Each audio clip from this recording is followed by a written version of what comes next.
Homelessness is out of control. Cost of living, which is the number one issue for voters in California. Cost of living is out of control.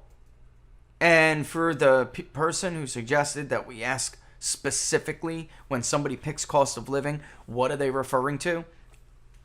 Kudos to you. It was a great idea, and I'll tell you right now what it is. Half of the people who chose cost of living chose housing prices. The rest chose state taxes, gas taxes, and like 2.5% chose healthcare costs. This is what is so dangerous for Democrats. They dominate healthcare. When healthcare is the number one issue, as it was in 2018, they dominate. Gone are the days of Obamacare, the blowback to Obamacare. Many provisions of Obamacare, like Ted Cruz predicted when he tried to shut down the government to keep his promise to voters in Texas, he was absolutely right. It may have seemed draconian and strict and, radical or extreme back then, but he knew what was going to happen. And that is, once you give people goodies, they tend to get addicted to them. It's like crack. It's like crack. It's like government crack. So now, many aspects of Obamacare, the Affordable Care Act, otherwise known as Obamacare, are popular. Ted Cruz was right about that. So if Republicans were really serious all those years ago about ending Obamacare, they absolutely would have held up raising the debt ceiling. They absolutely would have closed the government. They absolutely would have refused to fund the appropriations bill. They had all the power to. They had all the power to do it. Look at the trouble a minority, a small minority of Democrats cost for then President Donald Trump and a Republican majority in the House and Senate back in 2017 and 18.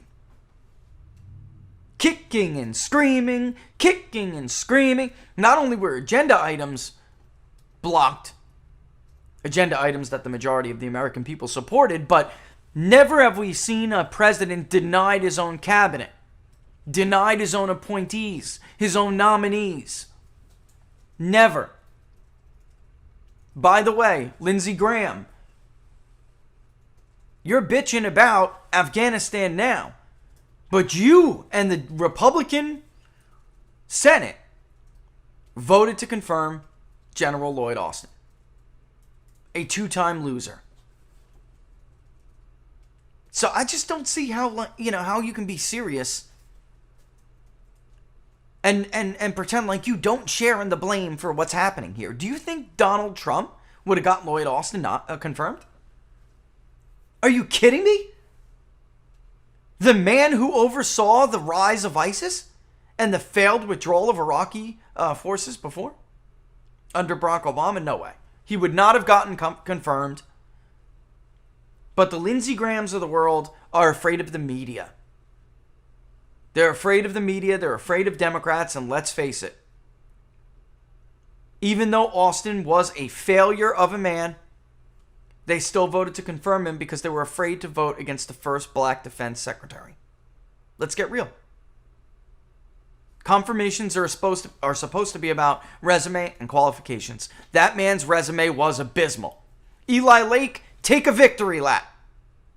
Nobody took your column on Bloomberg seriously. You were 100% right. If I was you, I'd be posting that on Twitter all day long. All day long.